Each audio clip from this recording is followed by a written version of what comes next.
Mesdames, Messieurs, Monsieur le Président, chers amis de la Société d'Histoire des Français en Chine, soyez tous les bienvenus ici au Consulat général du Grand-Duché de Luxembourg à Shanghai.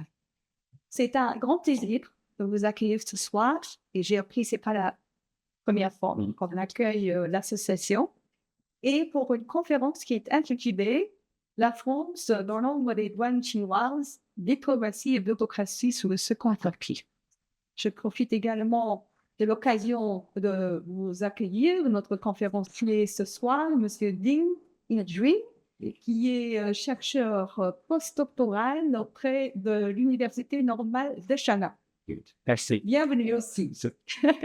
Vous êtes venus très très nombreux ce soir. Ça montre bien l'intérêt pour le sujet.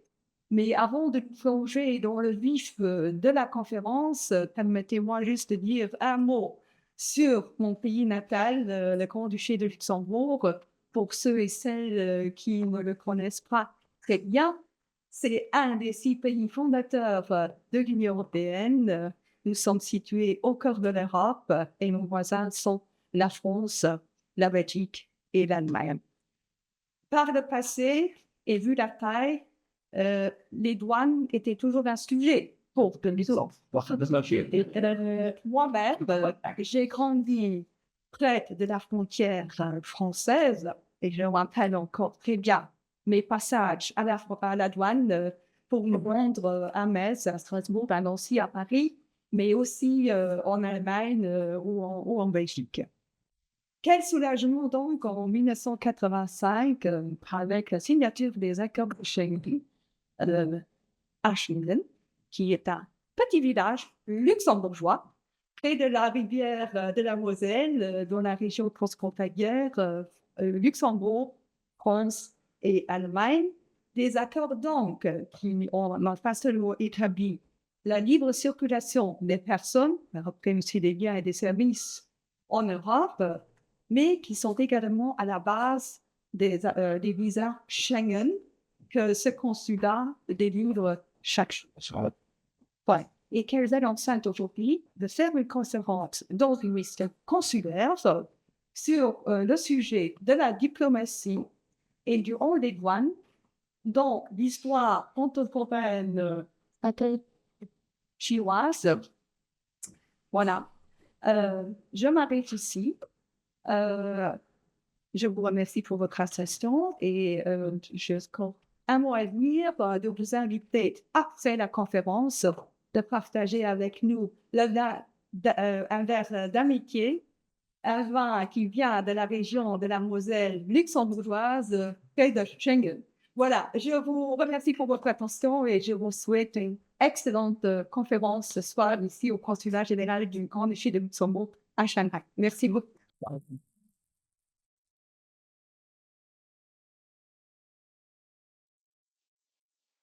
Madame la consul, merci. Je vais vous asseoir, n'hésitez pas. Bonjour à tous et merci encore une fois de nous rejoindre si nombreux pour une conférence de la Société d'Histoire. D'abord, bien évidemment, merci au Consulat général du Luxembourg de nous accueillir encore une fois. C'est la 3e ou la 4e fois.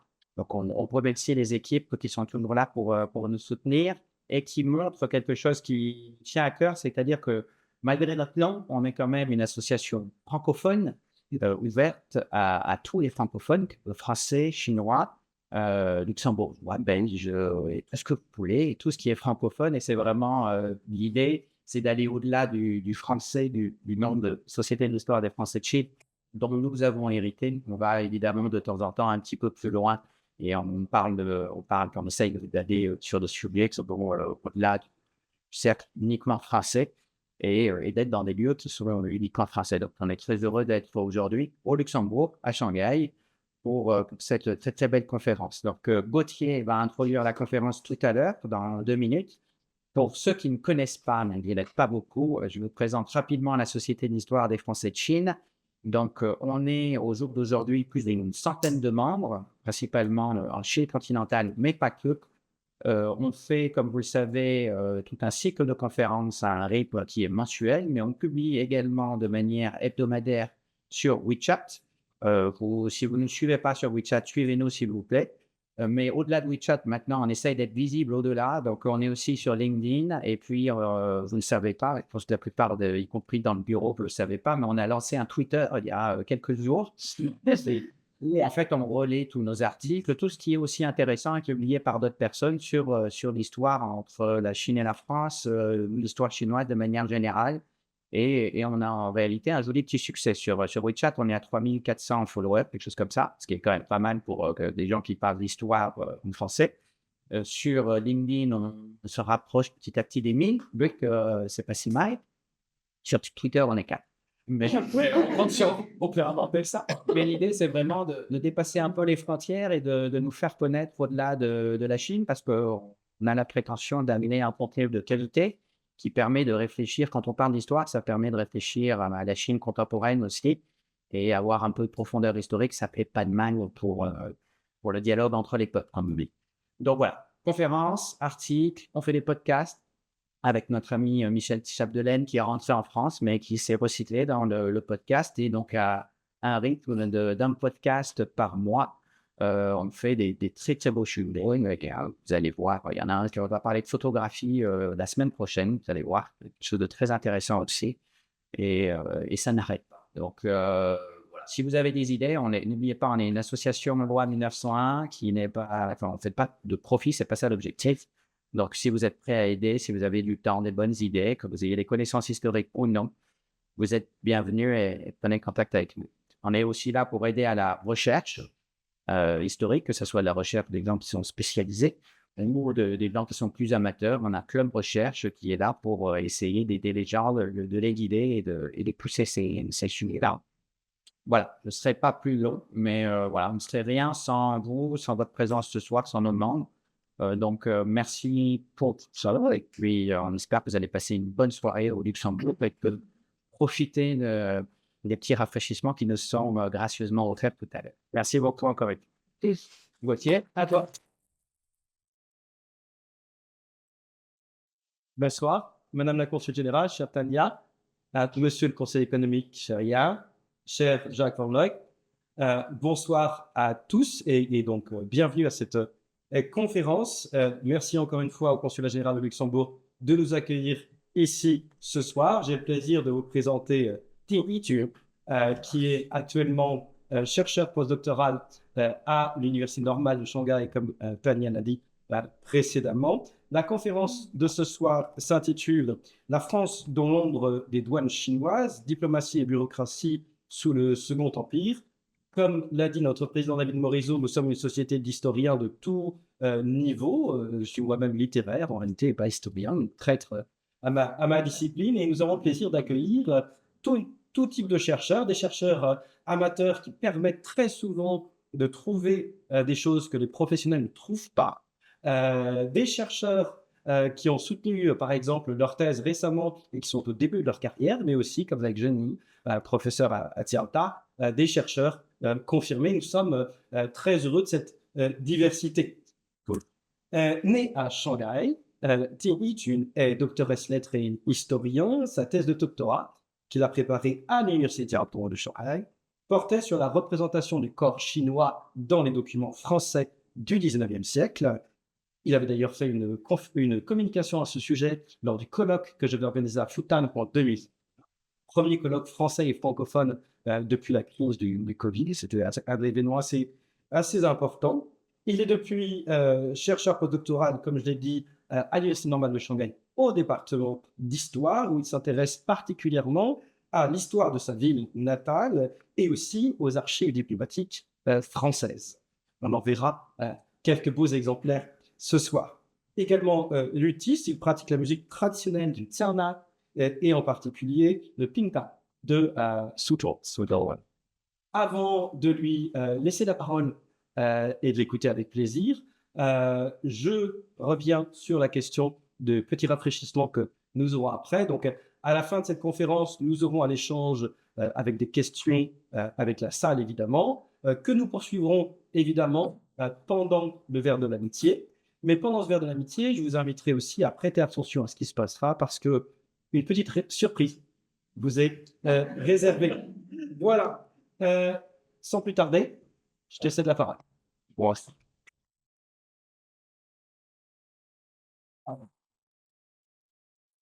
Merci beaucoup.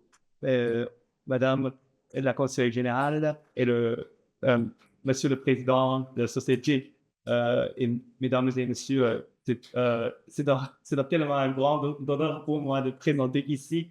Yeah. Je voudrais tout d'abord exprimer ma gratitude au Conseil général Luxembourg à Shanghai et aussi à la Société d'histoire des Français en Chine. Aujourd'hui, le sujet de ma présentation, c'est la France dans l'ordre des douanes. Douane chinoise, diplomatie et bureaucratie sous le Second Empire. Et la motivation de cette étude, c'est que parce qu'il y a longtemps, on parle beaucoup sur le rôle anglais à la douane chinoise parce qu'il y a un inspectorat à la douane chinoise pour surveiller la réception des douanes. Mais les inspecteurs généraux sont majoritairement de la nationalité anglaise. Et donc, on parle très peu sur le rôle français dans l'histoire de la création de cette organisation très importante dans l'histoire de la modernisation de la Chine contemporaine. Donc, je crois que vous connaissez bien le bâtiment, l'un des bâtiments les plus emblématiques sur le bande, c'était le bâtiment de la douane de Shanghai. Et on peut voir que ce bâtiment était le style Art déco avec une tour de cloche. Et puis, si vous étiez à Shanghai durant les années 1860, vous auriez vu la douane de Shanghai était une architecture avec le style traditionnel chinois. Et puis en 1896, ce bâtiment a été transformé au style gothique. On peut aussi voir la mosaïque. C'est le mosaïque sur le dôme du bâtiment de l'ancienne banque HSBC. On voit que la douane chinoise était l'architecture gothique, comme l'image à droite. Mais avant l'ouverture du port de Shanghai en 1845, il y avait eu une douane traditionnelle chinoise juste à côté de la porte de l'Est de la ville chinoise. On peut voir sur la carte, c'était la douane traditionnelle juste à côté de la ville chinoise. Et c'était le bâtiment de cette douane. En fait, cette douane a été installée juste après la victoire de l'empereur Kangxi de la conquête de Taïwan. Donc, et durant le 1853, il y avait un événement très grave à Shanghai. C'était les révoltes des petits couteaux et les Fokien, notamment, ce sont les gens d'originaire cantonais et Fokienois. Ils sont incendiés ce bâtiment. Et donc, c'est pour ça que un an plus tard, les étrangers et aussi les mandarins chinois, il a coopéré. Il a coopéré à établir une nouvelle douane à la concession internationale, soit la concession anglaise à ce moment-là. Donc, et le directeur de cette douane était le Tao Tai de Shanghai. Tao Tai était le plus haut fonctionnaire qui résidait à Shanghai à ce moment-là.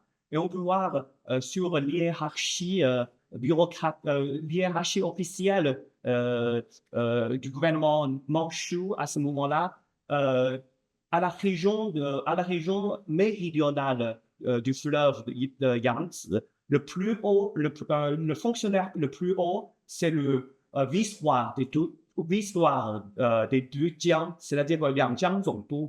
Il a résidé à Nankan, mais il a dirigé 3 provinces, c'est la province de Jiangsu, Jiangxi et Anhui. Donc, et puis, le deuxième degré dans la hiérarchie, c'est le gouverneur de Jiangsu. Il était à Suzhou. Et puis, on peut voir qu'il y a un trésorier et aussi un juge provincial qui résidait à Suzhou. Pour le Tao Tai était en fait un officier de la fonction militaire. On peut voir la lettre. Cette lettre, c'était une lettre écrite par le Tao Tai Ling Gui, qu'il a écrivait à M. Montaigne, qui était le premier consul français à Shanghai. On peut voir dans la lettre chinoise, son titre est très long. C'est comme la reine anglaise. Il y a un très long titre. On peut voir que mais en fait, sa position officielle était le président à la direction des affaires militaires dans le département de Suzhou, de Songjiang et de Taicang. Il y a 3 préfets dans sa circonscription. Et aussi, il avait la responsabilité de la surveillance des droits, de la perception des droits. Et aussi, dans certains cas, le Tao a été chargé certaines missions provisoires. Et pour Ling Gui, il était chargé des affaires cuivres, c'est-à-dire pour l'achat des cuivres, pour fabriquer des monnaies ou fabriquer le canon. Et donc aussi, dans le titre, il y a de sa mérite, c'est comme Légion d'honneur en France. Et le portrait à droite, c'était un Tao Tai. On voit que il y a un bouton bleu. C'est pas très clair sur l'image. Il y a un bouton bleu et aussi une plume de paon à son chapeau.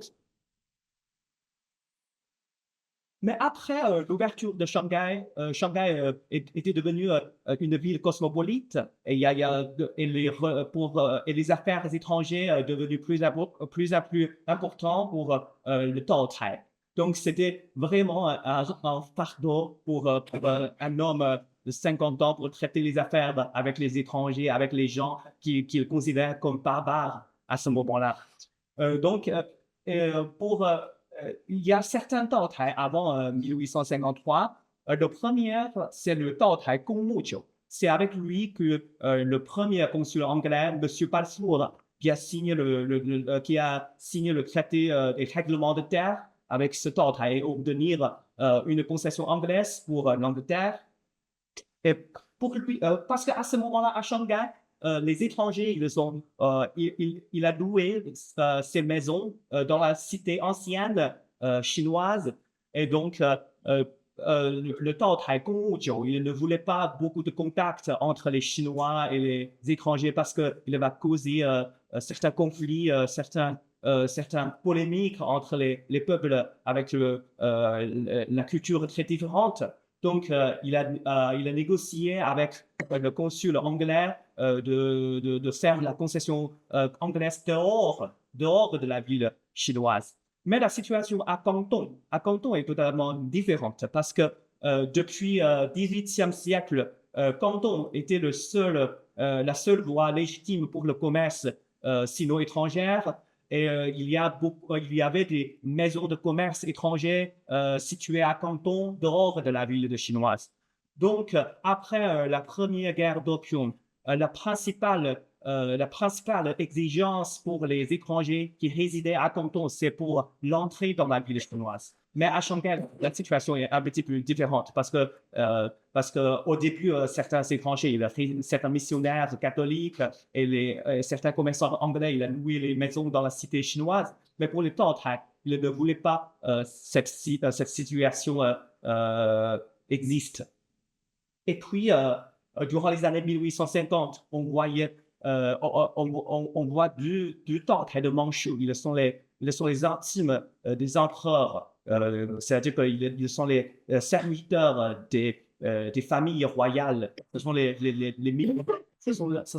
gens militaires manchous. Et aussi, Ling Gui était le plus connu parce que c'est avec lui que monsieur de Charles de Montaigne il a obtenu pour la France la concession française. Et puis, Et en 1851, parce que Lin Gui était parti pour Pékin pour avoir une audience d'empereur. Donc, il a laissé le Taotai, le bureau de Taotai à un cantonais qui s'appelait Wu Jianzhang. C'est le portrait de Wu Jianzhang.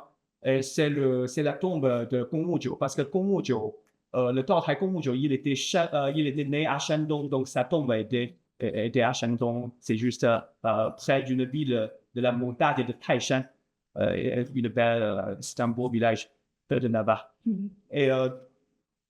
Et pour Wu Jianzhang, parce qu'il est cantonais, et il est un Chinois très habile, très fort intelligent, et aussi il parlait un petit peu d'anglais, Pidgin English. Donc, à ce moment-là, il était venu à Shanghai, il faisait venir tous ses rapports à Canton, à Shanghai, de Canton à Shanghai. Il apporte ses serviteurs, ses cuisiniers, ses commerçants, ses amis qui font les commerces à Canton, à Shanghai. Donc, durant les années 1850, on témoignait une grande immigration cantonaise qui venait à Shanghai. Et entre eux, il y a certains gens très pauvres, il y a certains gens qui est pêcheurs ou qui sont les matelots. Ils sont l'un des membres de la société clandestine. Et donc, c'est la raison pour laquelle, en 1853, encouragé par l'occupation de Nanking par les Taiping, par les rébellions des Taiping et les sociétés triades à Shanghai, ils sont encouragés par cette nouvelle et ils faisaient la révolte. Il a renversé l'autorité chinoise à Shanghai et il a incendié la douane et faisait le pillage dans la douane. Donc, on voit que c'est c'est l'événement des petits couteaux. Et aussi parce que après la destruction de la douane chinoise, il n'existe pas une douane pour la perception de l'argent. Donc, après ça, les consuls de trois puissances et le Taotai, il a négocié un traité, un règlement pour rétablir la création, pour rétablir la douane à la cité à Shanghai. Et on peut voir un petit peu, qu'il y a un film très magnifique qui s'appelle film de Les Petits Couteaux, qui a été réalisé en 1961, juste avant la Révolution culturelle. Dans le film, on peut reconnaître certains personnages historiques dans cet événement. Et on peut voir que c'est le Taotai Wu Jianzhang. Et on peut voir que ce sont les gens de petits couteaux. Ils sont des figures héroïques. Et puis, il saisit le Taotai comme otage. Et puis, le Taotai, il s'enfuit. Il s'était enfui de la ville chinoise et allait au consulat général de anglais pour demander l'aide des Anglais. Et puis, au premier moment, on voit que le consul anglais est un petit peu hésitant. Et quand le consul anglais il a voyé la venue des militaires, des forces navales françaises, le consul anglais, M. Alcock, il a regagné sa fierté, regagné sa confiance. Et puis, il a négocié avec l'amiral français Adolphe Laguerre, mais c'est pas authentique. C'est pas authentique. Et donc là, il a négocié avec les Français et puis il voulait occuper la douane de Shanghai. Et donc, on voit que le consul anglais il a menacé le Taotai, et soit la mort, soit la signature du traité. Et puis, sous la menace des Anglais et de Tao Tai, n'a pas d'autre moyen que signer le traité pour la cession de douane aux étrangers. Et puis, il avait un banquet dans le consulat général. Et puis, on peut voir que les forces françaises bombardé la ville chinoise pour réprimer ces révoltes chinoises. On peut voir un peu ce pas.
Et donc, on peut voir que même si la propagande idéologique du gouvernement communiste à ce moment-là, mais on peut voir que dans cette propagande, le gouvernement chinois, il a aussi reconnu le rôle français dans cet événement et aussi dans les affaires douanières, dans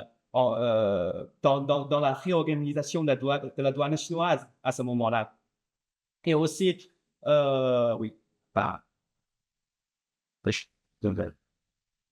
et donc, on peut voir que la figure, dans l'idéologie officielle, on pensait que ce sont les peuples qui font l'histoire. Et donc, les peuples ordinaires, ils ont les figures héroïques et les mandarins, les mandarins du gouvernement manchou, ils sont humiliants, ils sont corrompus, ils sont sensuels. Et pour les étrangers, ils sont rusés, ils sont méchants.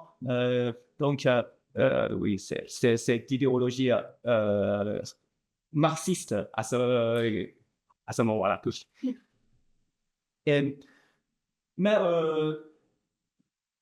Mais il y a longtemps, parce que parce que la douane chinoise était, on parle beaucoup sur le rôle anglais à la douane chinoise. Donc, la douane chinoise était reconnue, était connue, était fameux de son inspecteur général Robert Hart. Et puis, on voit que les sinologues américains, John Fairbanks, il écrivait aussi beaucoup de thèses sur la douane chinoise et aussi il pensait que la France et les Français et les Anglais à l'époque, il n'y a pas beaucoup de différence sur la création d'une nouvelle douane. Donc,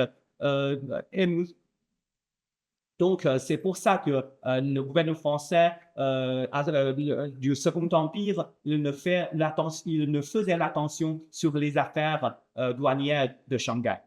Et aussi, on peut voir que dans la douane chinoise, à la fin du 19e siècle, au début du 20e siècle, les Anglais, majoritairement, les gens qui servaient à la douane chinoise sont anglais. Il y a 139 anglais qui étaient nommés inspecteurs ou vice-inspecteurs à la douane. Même si la France occupe la deuxième place, il y a seulement 31 français qui étaient à la douane chinoise. Et aussi pour entrer dans ce service, il faut parler très bien langue anglaise. Donc, c'est vrai que cette institution était sous grande influence anglaise. Mais est-ce que les sinologues français, ils ne s'intéressaient pas à l'histoire de la douane chinoise? La réponse est non.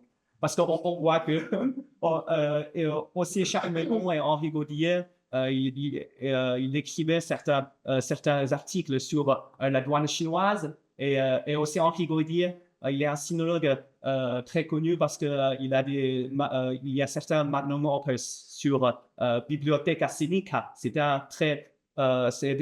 un outil pour faire les études sinologiques pour nos chercheurs, nos jeunes chercheurs aujourd'hui. Donc, et aussi, en 1902, il a publié une petite brochure sur le service douanier. C'était dans laquelle il pensait que parce que dans le texte franco-chinois du traité de Tianjin en 1858, il n'y a pas une clause pour régler les affaires douanières. C'est pour ça que la France n'était pas, l'influence française n'est pas très grande dans cette organisation.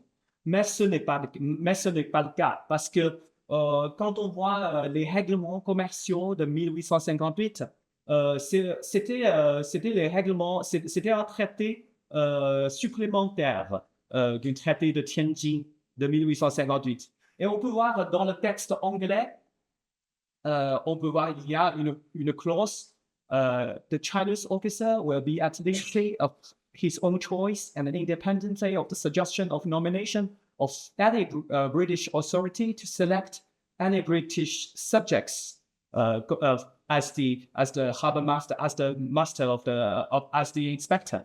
Mais dans le texte français, on peut voir qu'il n'existe pas la même clause comme le texte anglais. Et quand on compare le texte chinois, c'est clairement qu'il n'y a pas cette phrase. Donc, dans le règlement commercial de 1858, la France a obtenu un privilège quand on compare avec celle d'anglais. Et on peut voir détaillement sur comment ces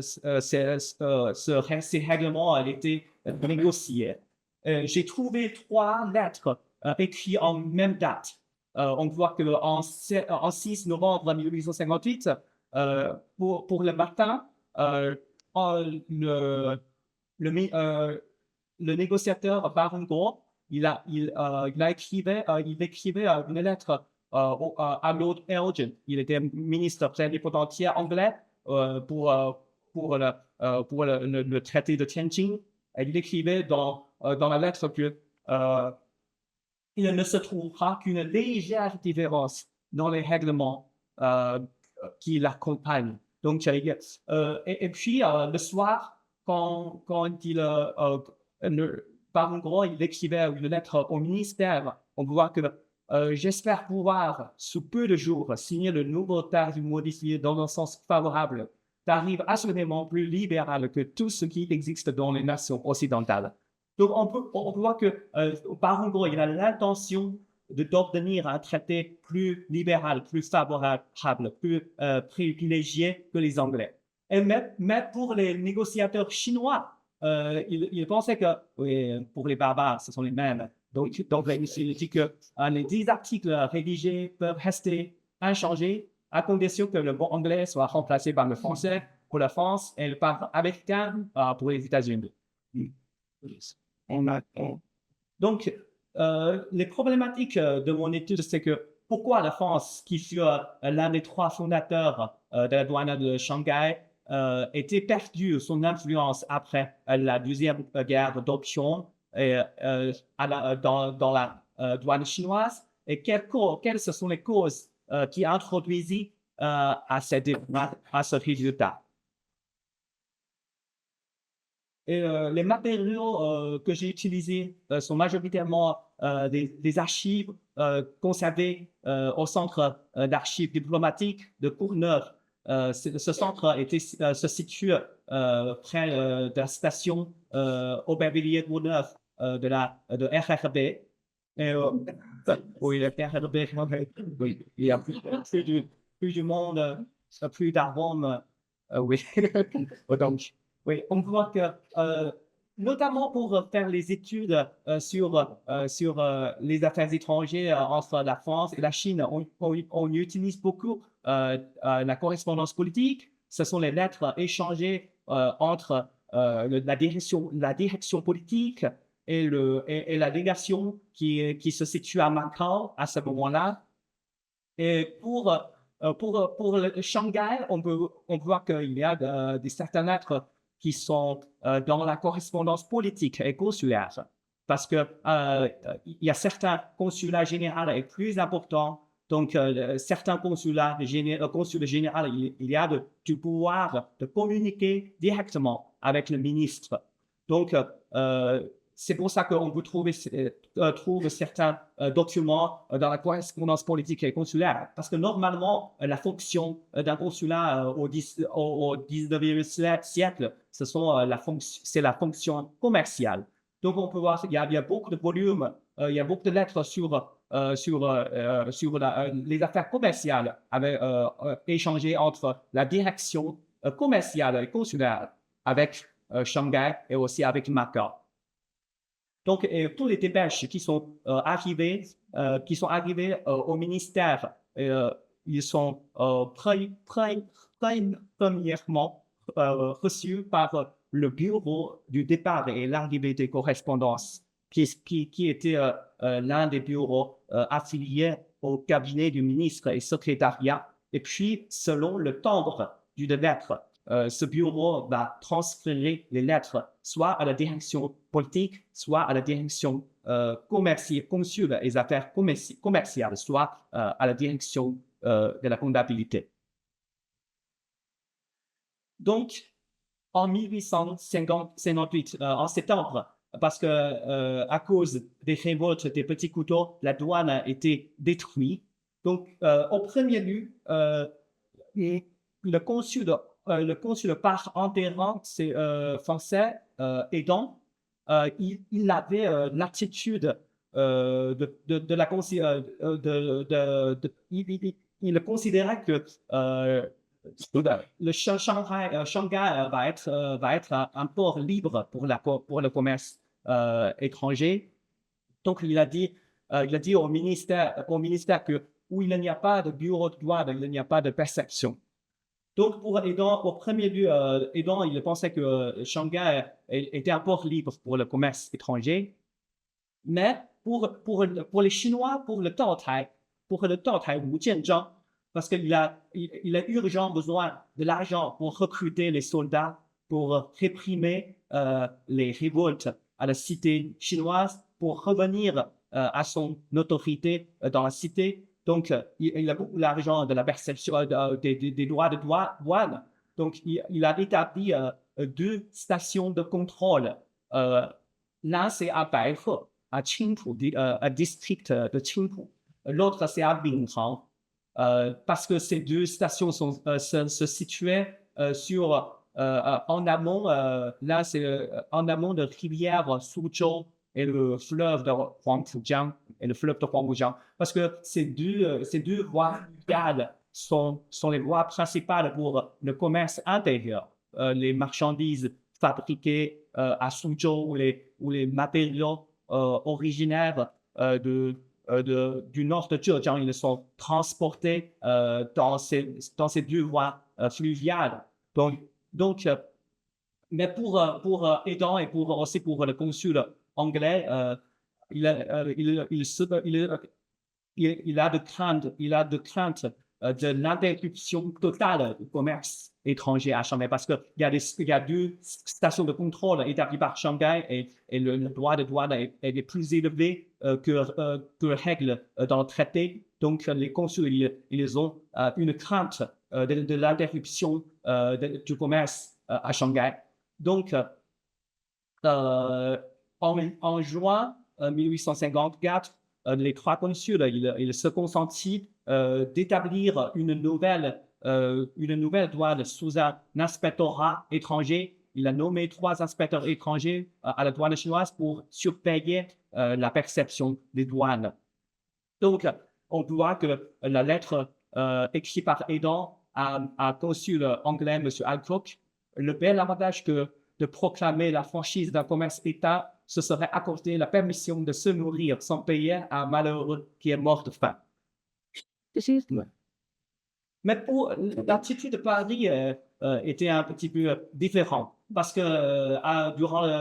dans les années 1860, Quai d'Orsay serait été la dernière de savoir ce qui s'est passé en Extrême-Orient à cause du long transfert des lettres, des informations.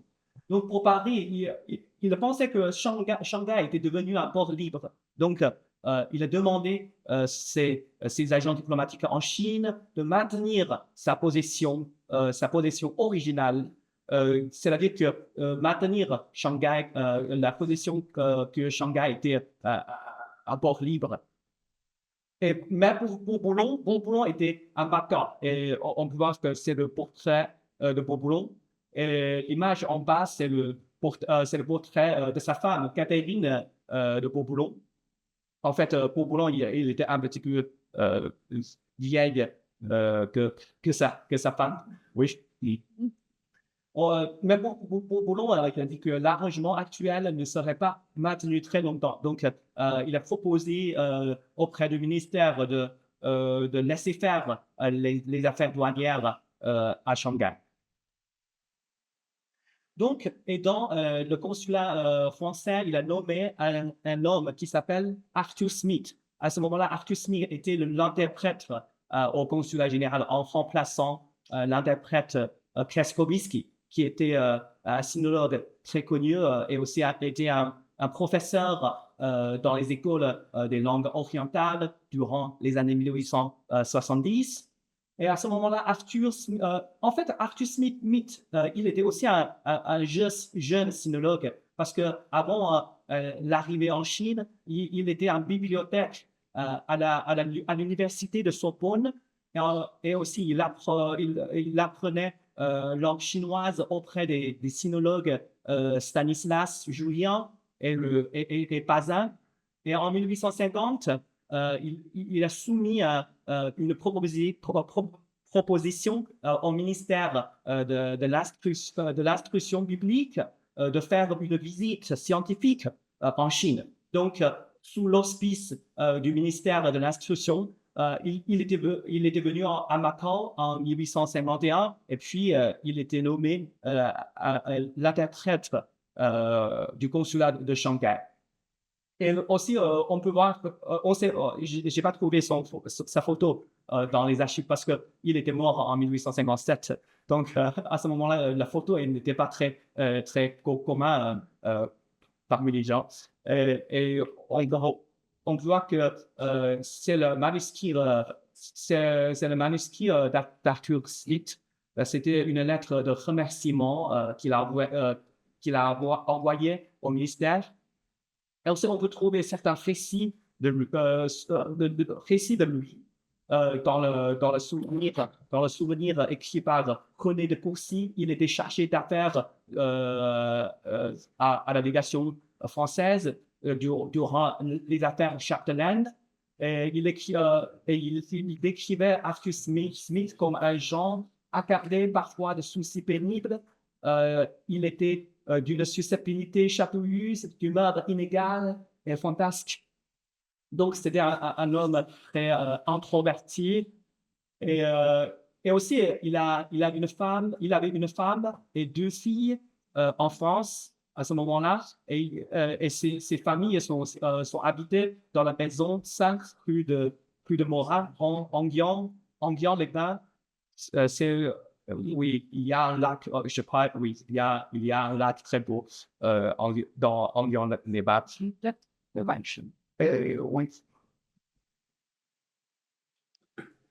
Et puis, durant son travail à la douane de Shanghai, Arthur Smith, il a responsabilité de faire la statistique sur le commerce à Shanghai. Il a fait la statistique sur on peut voir que le tableau, on voit le, on peut voir le tableau ici, ce sont les statistiques sur l'exportation et l'importation de 1855. Et aussi, on peut voir qu'il faisait le recensement sur la population et sur la population dans la concession internationale et concession française. Donc, pour le consulat général de France à Shanghai, il pensait que l'inspecteur français à la douane chinoise serait une source d'information authentique pour la direction commerciale, même pour le ministère d'Agriculture et commerciale à ce moment-là. Et aussi, M.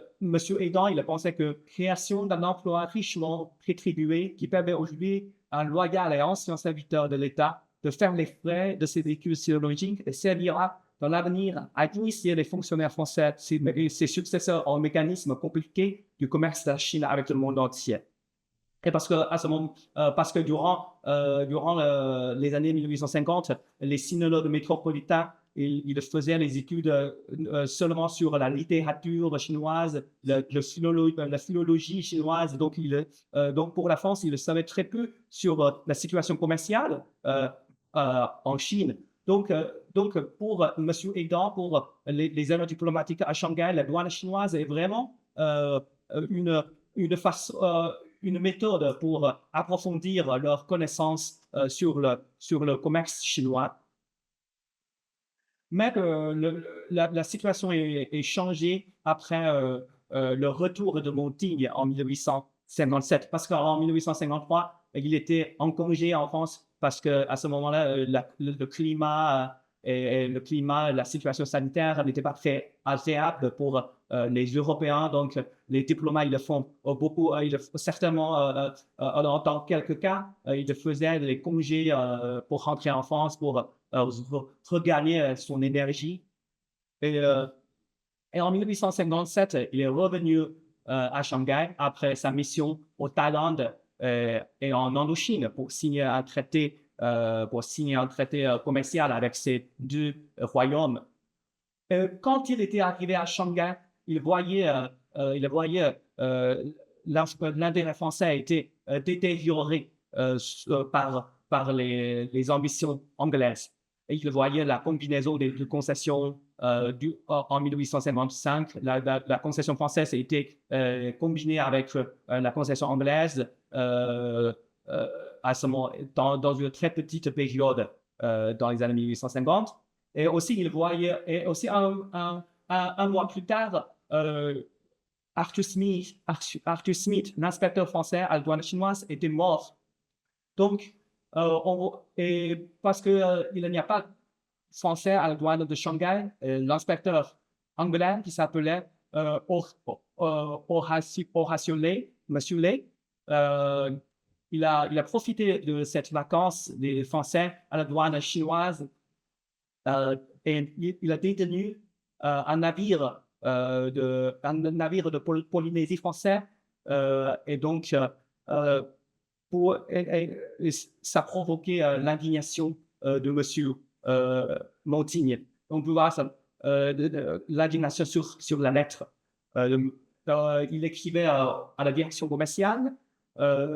Il pensait que M. Lay s'était petit à petit emparé de toute l'autorité de douane à des Anglais, ces créatures, et même à des Chinois de Singapour, et par conséquent, sujet anglais, de façon que cette administration est devenue aujourd'hui entièrement anglaise et naturellement plus sympathique et très dangereuse pour les intérêts français. Donc, euh, il a demandé au ministère de cesser la reconnaissance de la douane, de l'inspectorat étranger à la douane de Shanghai. Mais on peut voir que pour M. Bourboulon, le ministre plénipotentiaire abattant, il a totalement une perspective différente de M. Montigne. Il pensait que on peut pas changer le status quo à ce moment-là. Donc, aussi Paris, Quai d'Orsay aussi supporte l'opinion de la légation de Macao. Mais, et puis, en 1858, on voyait la première expédition des troupes anglo-françaises en Chine et les troupes alliées. Il a occupé la cité de Canton. Et puis, en juin, les Anglais, les Français, ils ont signé le traité de Tianjin avec le gouvernement mandchou. Et en novembre, ils ont signé le traité, les règlements commerciaux dans lequel il a mis un article pour les Français et aussi pour les Anglais de répandre l'inspectorat de Shanghai en Chine. Donc, dans les autres ports ouverts au commerce étranger. Et donc, en 1859, parce que 59, Montigne a été nommé consul général à Canton et sa femme était très malade. Donc, il avait le plan de retourner en France. Et puis, en 7 juin 1859, parce que Bourboulon, il était parti de Shanghai vers le nord pour la ratification du traité de Tianjin et aussi pour installer la légation à Pékin. Donc, à Shanghai, il n'y a pas les hauts fonctionnaires diplomatiques français.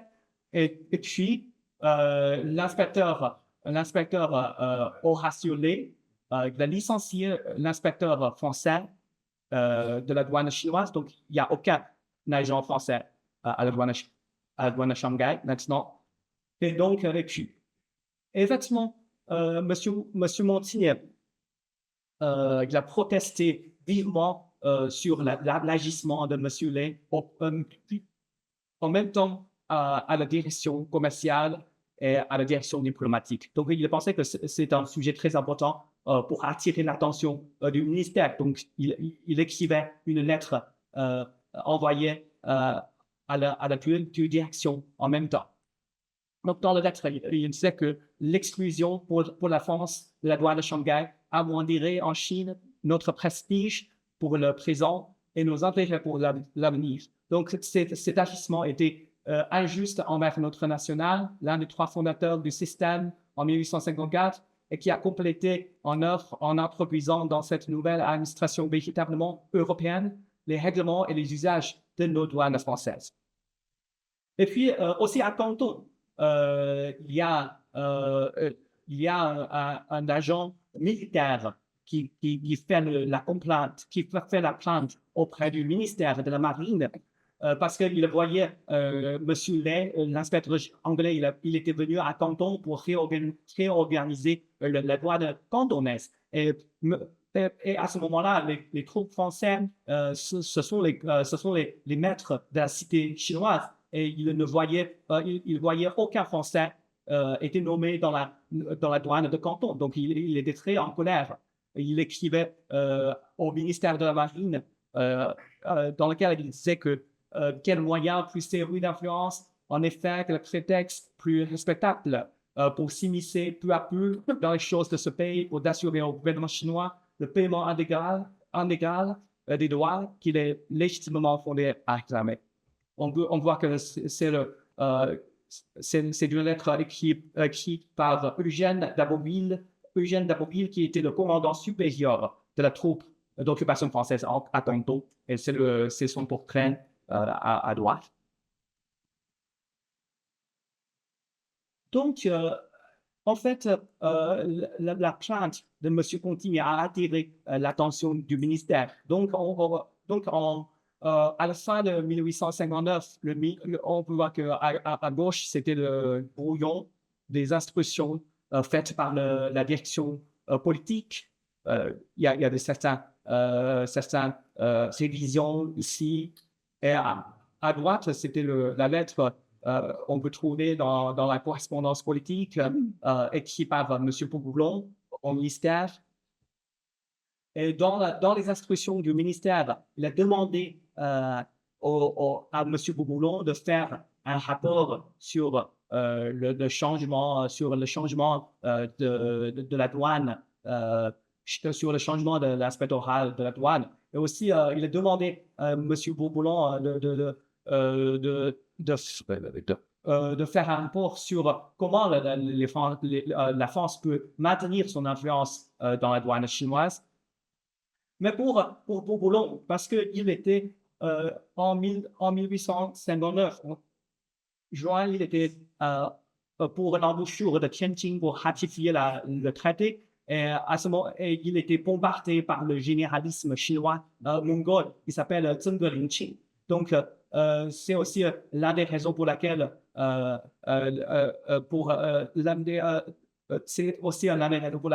France et l'Angleterre a décidé de faire la seconde expédition en 1860 et aussi la destruction du palais d'été, aussi une revanche pour cet agissement du général mongol. Et donc, au début de 1860, M. Bourboulon, il a dit au ministère que c'était pas le bon moment pour négocier avec les Anglais parce que de son perspective, la douane chinoise il a dit que c'était les intérêts d'une importance fort secondaire et sur lesquels on pourrait s'entendre plus tard. Donc, il pensait que on peut voir ici le différent entre les agents diplomatiques français en Chine pour M. Montigne, pour M. Aidan, pour les agents à Shanghai. Il pensait que la douane de Shanghai, la réorganisation de la douane chinoise était une affaire très importante pour l'intérêt français. Mais pour les agents du ministre plénipotentiaire à Macao, il pensait que le principal affaire pour la légation, c'était avoir la ratification du traité de Tianjin et l'installation de la légation à la capitale chinoise. Donc, on peut voir le différent, il y a des différentes perspectives des agents diplomatiques. Et donc, en mars 1860, juste avant le départ de Baron Gros pour sa seconde mission en Chine pour négocier une nouvelle convention de Pékin, le ministère a préparé, la direction politique a préparé les instructions pour la nouvelle négociation.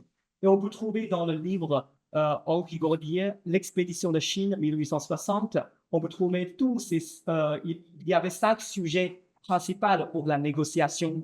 Là, c'est sur l'indemnité de la guerre à exiger au gouvernement chinois. Et la deuxième, c'est sur le terrain destiné aux missionnaires de Canton. Et puis, le troisième, c'est sur l'inspectorat des douanes. Et le quatrième, c'est sur les passeports destinés aux missionnaires. Et la dernière, c'est sur restitution des églises du Fengjiang et de Pékin. Mais on voit que dans le livre, Henri Gordier, il a cité toutes les instructions sauf l'inspectorat des douanes. Parce que tu vois l'infra, il y a infra, c'est-à-dire que ces instructions sont citées en arrière. Et pourquoi il ne cite pas cette instruction? Donc, j'ai retrouvé les archives qu'il a lues en 1906. Ce sont les lettres échangées entre Baron Gros et le ministre. Donc, on peut trouver dans les archives originaux, il y a aussi un, deux, trois, cinq sujets principaux, mais dans l'annexe, il y a seulement 4. Donc, cette instruction était disparue dans l'archive. Et puis, je lis continuellement dans les archives, et puis je l'ai trouvé dans le volume, dans les correspondances échangées entre Bouboulon, c'est Bouboulon, monsieur le plénipotentiaire, ministre plénipotentiaire, monsieur Bouboulon, et le ministre. Donc, on peut voir que cette instruction était faite en mars 1860, et aussi il y a un titre inspectorat des douanes comme les autres instructions dans le volume de Baron-Gros.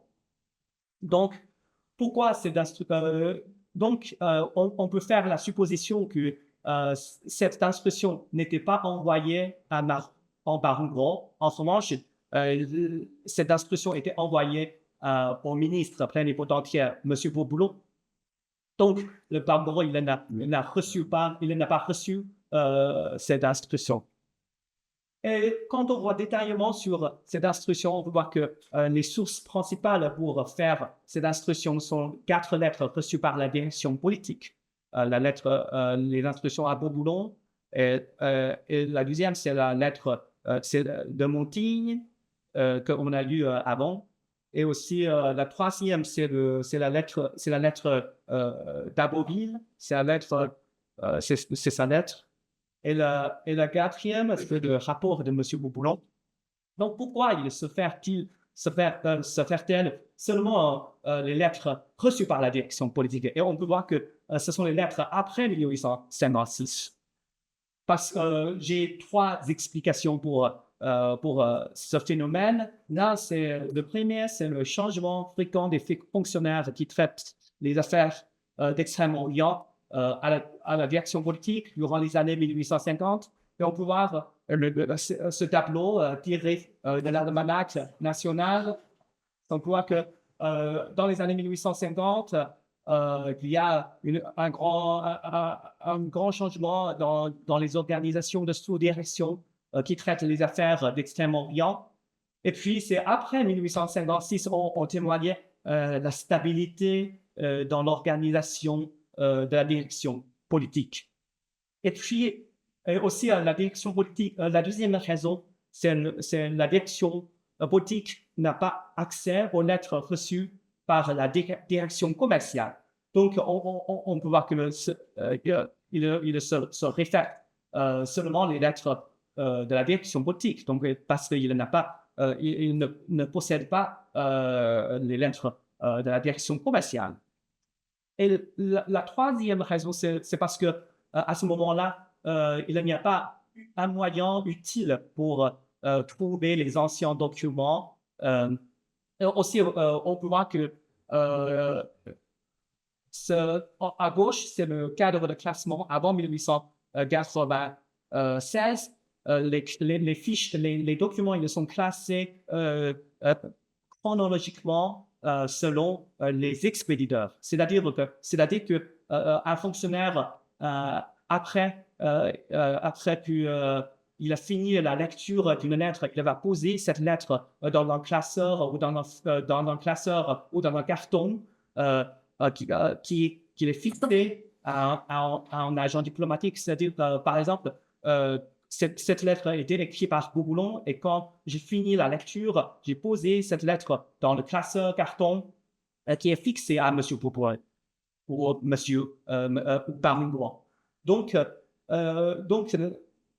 et on peut voir que après 1856, c'est un nouveau fonctionnaire qui était chargé des affaires de la Chine. Donc, il ne peut pas se souvenir les lettres reçues par les autres fonctionnaires qui étaient au bureau avant 1855.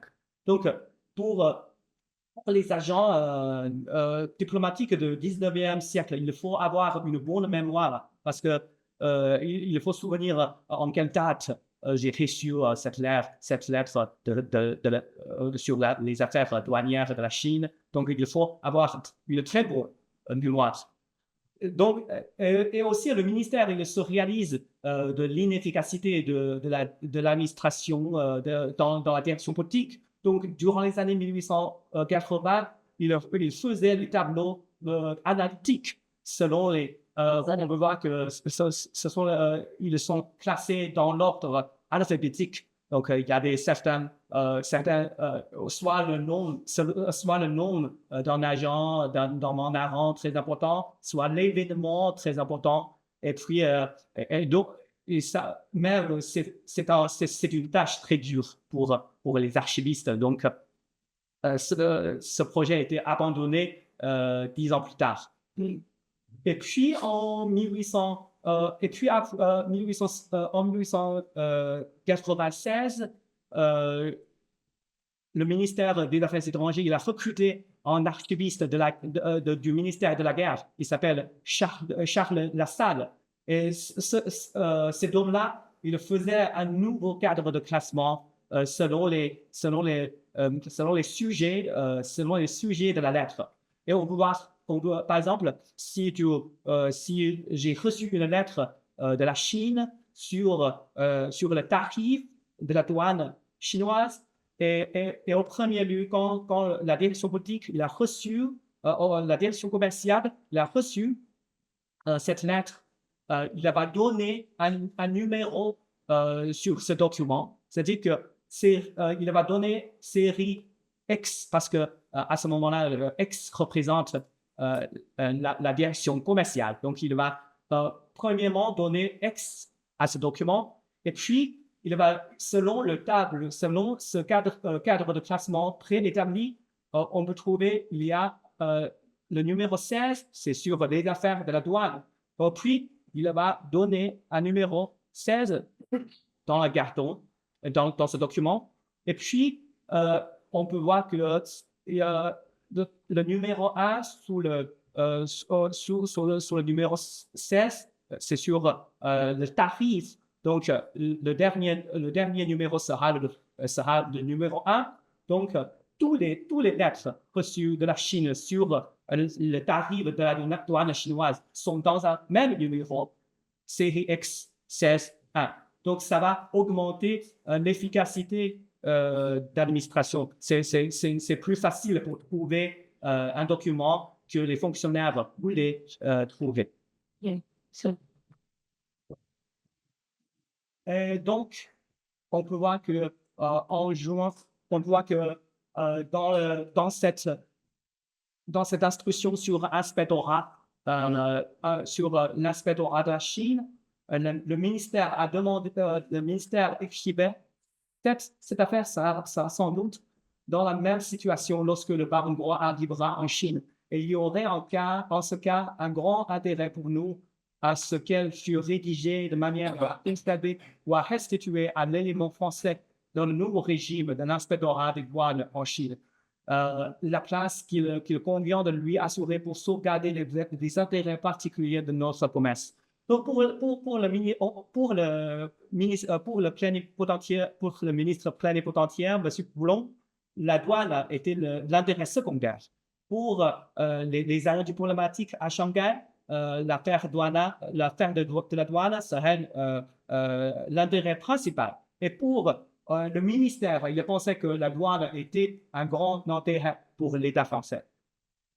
Mais, par contre, il n'a pas reçu cette lettre. C'est le ministre, c'est Boulon qui a reçu cette instruction. Donc, en 1861, quand le ministère a demandé la résolution de cette affaire, il faisait l'excuse auprès du ministère que l'envoi, parce que pour Boulon, il pensait que l'envoi de l'ambassadeur extraordinaire de Sa Majesté en Chine a un peu de temps après retiré les affaires de mes mains et je ne crus plus avoir à m'occuper de cette question. Donc, M. Boulon, il pensait que ce ne regarde plus à ces affaires. Donc, il ne négocie pas la douane chinoise avec les Anglais. Donc, dans la même lettre, on voit que il écrivait que le gouvernement britannique se voit en possession d'un puissant moyen d'influence qui doit accroître avec le temps. Il voudrait considérer cette question comme terminée. Et aussi, il a trouvé 3 raisons pour lesquelles la négation ne peut pas contester le fait accompli. Le premier, c'est parce que les Français, il manque les agents, les candidats pour nommer entrer dans la douane chinoise. La deuxième raison, c'est parce qu'à ce moment-là, la principale affaire pour la négation, c'était avoir les indemnités de la guerre. Donc, pour avoir ces indemnités, il faut coopérer avec les Anglais, avec la douane chinoise. Et troisième raison, c'est parce que la France peut négocier directement avec son Liam, c'était l'administration des affaires étrangères du gouvernement manchou. Donc, ma conclusion, c'est que pourquoi la France, il y a principalement 2 raisons pour lesquelles la France a perdu son influence dans la douane chinoise. Le premier, c'est le poids de la bureaucratie au sein du Quai d'Orsay. Et on voit que, parce qu'il faisait beaucoup d'erreurs, premièrement, il envoyait ses lettres par erreur. Et on voit que la deuxième, c'est la ségrégation de l'information entre les différentes directions au sein du ministère. Et puis, on voit la mutation fréquente des fonctionnaires, des agents diplomatiques français qui traitent les affaires d'Extrême-Orient. Et aussi, on voit que au sein du ministère, il manque les outils pour retrouver les anciens documents pour l'augmentation, l'efficacité de l'administration. Et l'autre raison c'est parce qu'on voit le différent entre les agents diplomatiques français en Chine. Pour Monsieur Montini, Monsieur Pédan, les soldats militaires, le ministre plénipotentiaire, ils ont tous les perspectives différentes sur c'est quoi l'intérêt français. Donc, ils pensaient très différent sur l'intérêt français en Chine. Et aussi, on peut voir que pour M. Monti, il pensait que Shanghai sera le centre diplomatique pour la France, parce que Shanghai était le port plus nord du 5 ports ouverts au commerce étranger, et donc le Shanghai est plus proche de Pékin comparé avec Canton. Mais pour le ministre plénipotentiaire, pour M. Bourboulon, il pensait que Canton est la seule voie légitime pour les agents diplomatiques de négocier des affaires extérieures avec le vice-roi de Canton. Donc, il pensait que la légation serait à Canton ou à Macao et puis à Pékin. Et aussi, la relation privée de M. Montaigne et M. Bourboulon est très tendue parce que M. Montaigne était un homme très ambitieux. Et je pensais que, parce que il a suivi la Grenelle à Canton pour signer le traité de Rome en 1844. Et donc, il se considère comme l'agent diplomatique le plus expérimenté, le plus expérimenté français en Chine. Donc, je pensais que la position du ministre plénipotentiaire sera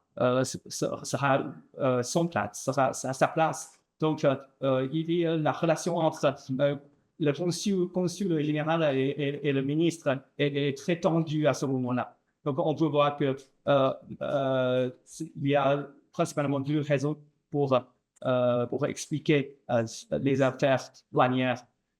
Merci pour votre attention.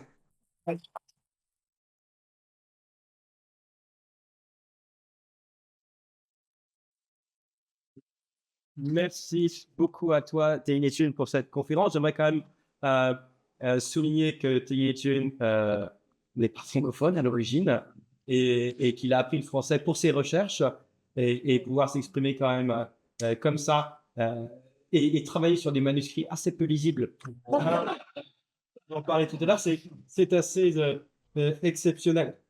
Alors, je vais juste faire une ou deux remarques et puis ensuite proposer vos questions. Je ne sais pas si vous avez remarqué, mais le ministre des Affaires étrangères dont il est question en permanence ici, parce que c'est un ministère très stable seulement pour le ministre, c'est Alexandre Koloda-Walewski, c'est-à-dire le fils de Napoléon Ier. C'est un des fils illégitimes de Napoléon Ier qui, pendant toute cette époque, dirige la diplomatie pour son demi-frère, son cousin, pardon, Napoléon III. Parce que oui, ils ne sont pas tous consanguins, mais... alors, une autre petite remarque, c'est que la France ne va pas forcément prendre grand-chose à cela, à ces erreurs, puisque à partir du moment où un réseau diplomatique et consulaire s'installe vraiment en Chine, en dehors des 5 ports, et puis ensuite de Pékin, centre du pouvoir politique, la France va développer un réseau consulaire extrêmement étendu.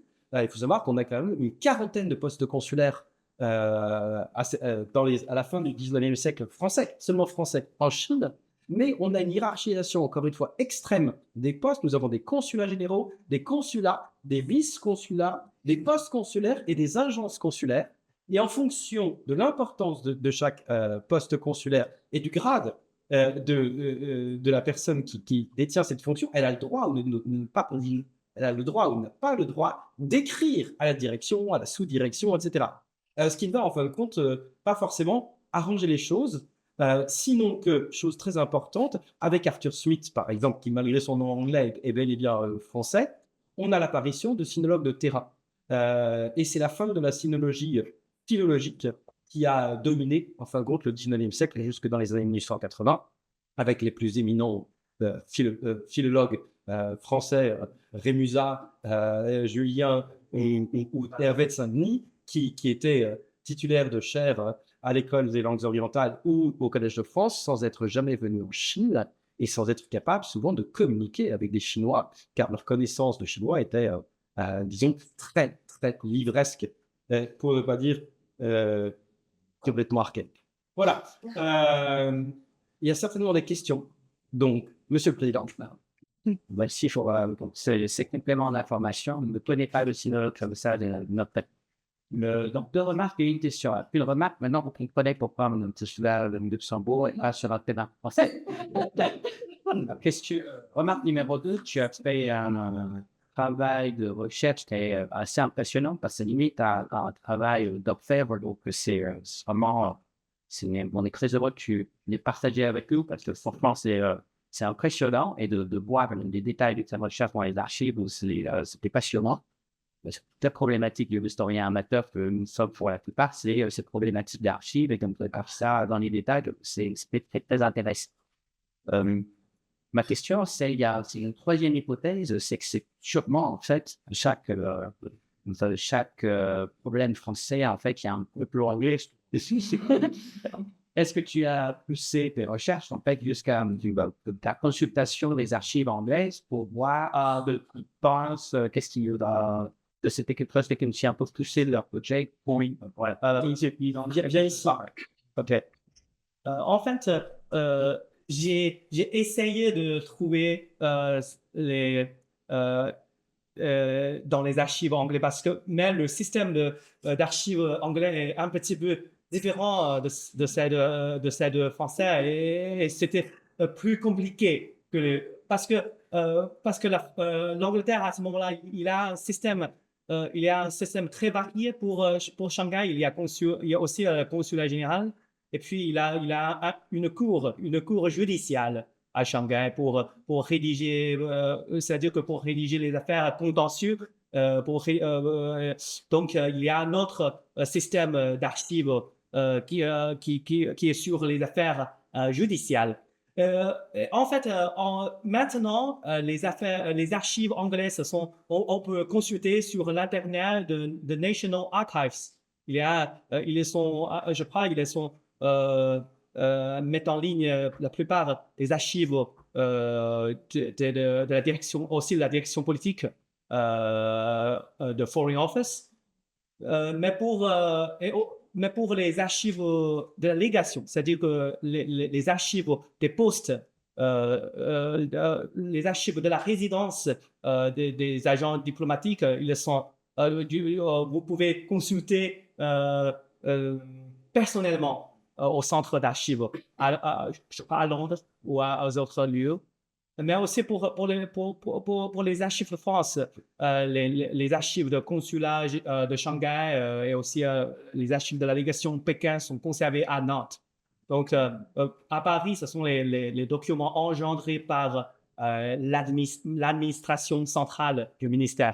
Mais pour les documents engendrés à local, à l'étranger, il faut aller à Nantes pour les trouver. Oui, merci. Merci. Avez-vous des questions? Alors, moi, j'aurais deux questions, dont une qui va du coup rejoindre la question du président, c'est-à-dire, on a posé la question des archives anglaises, mais du côté de la Chine, qu'est-ce que les officiels chinois pensaient de cette situation? Est-ce qu'il existe même des archives qui valent la peine d'être consultées pour ce genre de sujet? Oui, c'est une très bonne question. J'ai cité il y a quelques citations des sources chinoises dans mon étude.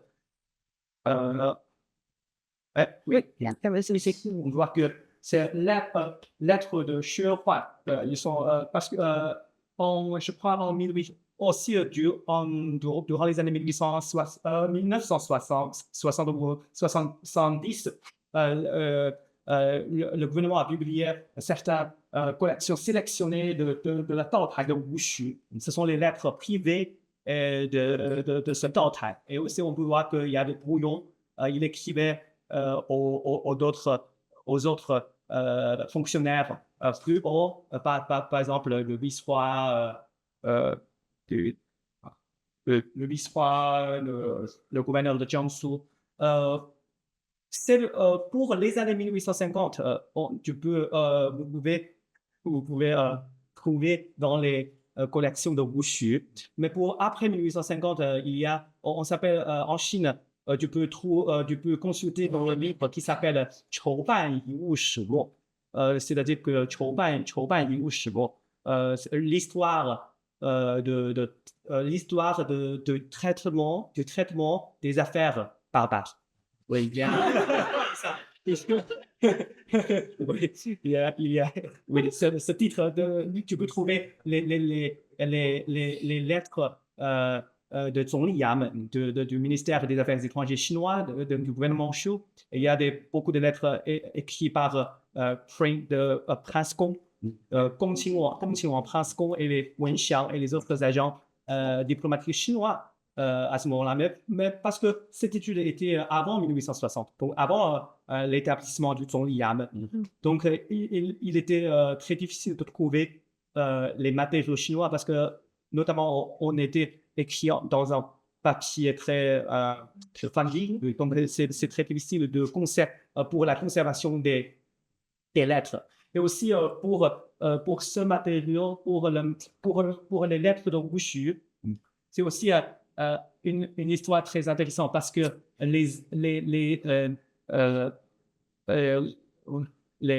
enfants de Wushu, il a trouvé dans la maison, les papiers très fragiles. Et au premier moment, il voulait les vendre dans la station de recyclation. Donc, et puis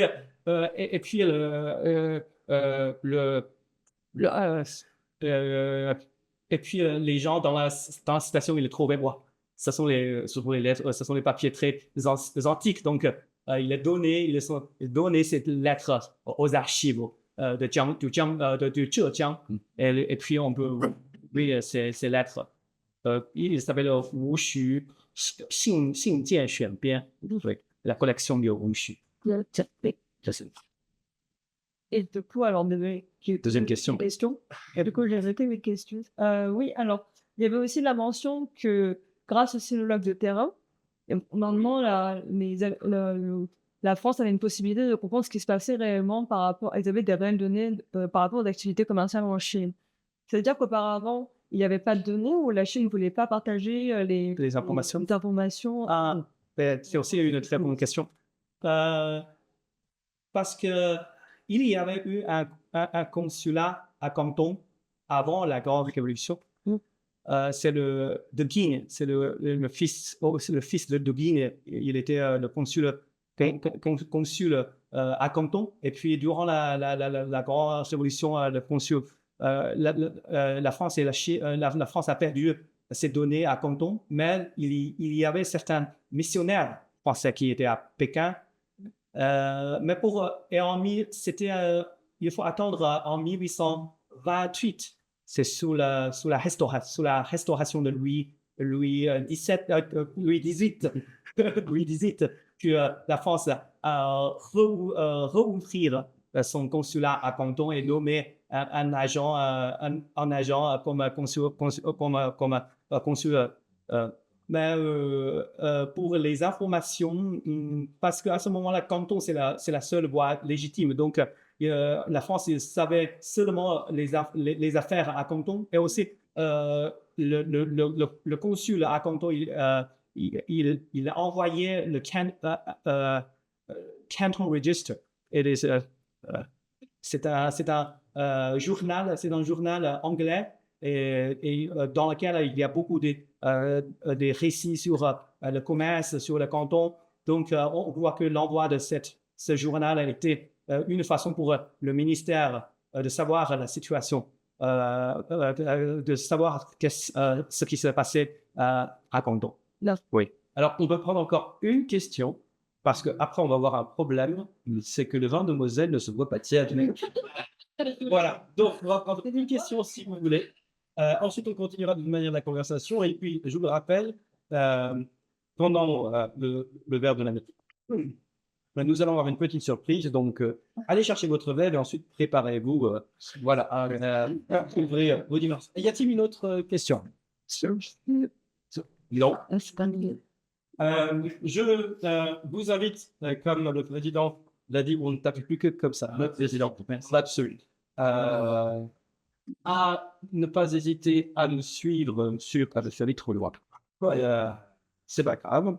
À nous suivre sur les réseaux sociaux, notre site internet, notre compte WeChat, la chaîne YouTube et toutes les bonnes plateformes de balado-diffusion, puisque nous avons le podcast. Vous pouvez dire balado-diffusion en français. Disons-le. Voilà la dernière information que je voudrais vous donner. C'est au sujet. Allez chercher, s'il te plaît. C'est au sujet de la réédition en facsimilé que nous faisons d'un des plus précieux manuscrits de la Bibliothèque nationale de France, à savoir le Livre des merveilles de Marco Polo, puisque Marco Polo était italien, mais comme vous savez, il écrit en français. C'est vrai. En plus, tout simplement parce que le texte a été pris sous la dictée par Ostichello de Pise, un moine qui a écrit le texte en français. Donc, les manuscrits originaux du Livre des merveilles sont en français, un français que vous ne parlez plus, ni vous, ni moi. Et donc, à titre d'exemple, nous vous montrons ce que nous avions fait il y a 2 ans maintenant, à savoir un tirage spécial en facsimilé d'un des textes les plus précieux sur la connaissance que nous avons de la Chine des XVIe et XVIIe siècles, à savoir l'ambassade de la Compagnie orientale des Provinces-Unies vers l'empereur de la Chine ou Grand Khan de Tartarie, première partie, et puis ensuite les autres parties suivent.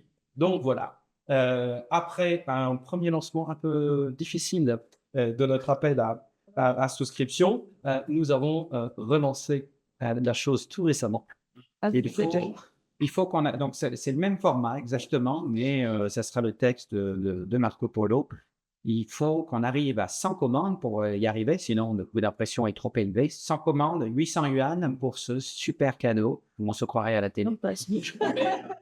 Mais ça sera un beau livre. Il faut qu'on arrive, enfin pour une bibliothèque, c'est génial. Il faut qu'on arrive. Pour aussi et donc la grande nouveauté, c'est qu'on a réussi à ouvrir un compte bancaire en France. Donc, vous pouvez aussi payer en France. Et puis quelqu'un dans ses valises en ramènera peut-être beaucoup, on va voir. Et ça sera dans le prix d'achat. Il y aura aussi la livraison, enfin, ce qui est inclus. Donc vous pouvez payer en yuan pour la Chine continentale ou en euros pour la France métropolitaine et l'européenne. Sûrement, je sais pas. On a dit France métropolitaine. Mais voilà, c'est un joli projet qui nous tient à cœur. Donc si vous n'avez pas commandé votre exemplaire, vous verrez sur le compte WeChat. Et pendant que j'y pense, sur un de nos derniers podcasts, et puis après on va passer On va voir parce qu'il commence à avoir soif.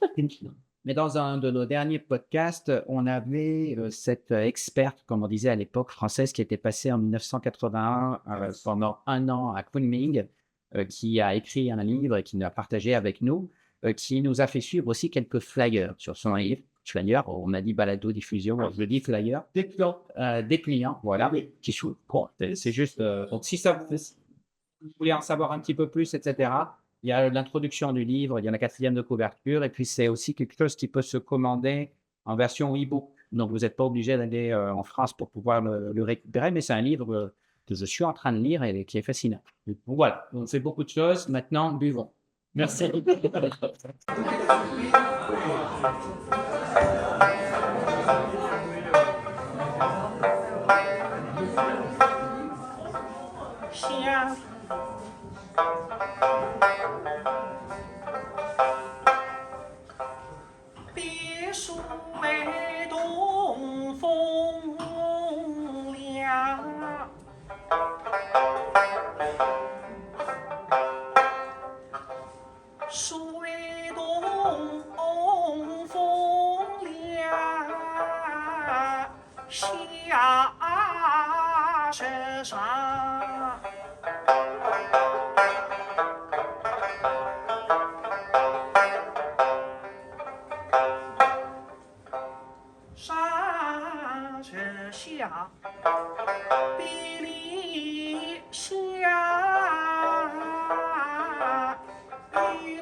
下公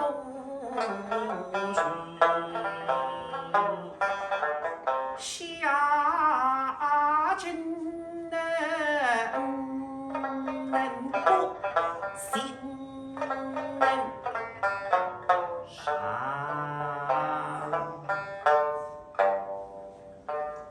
Merci.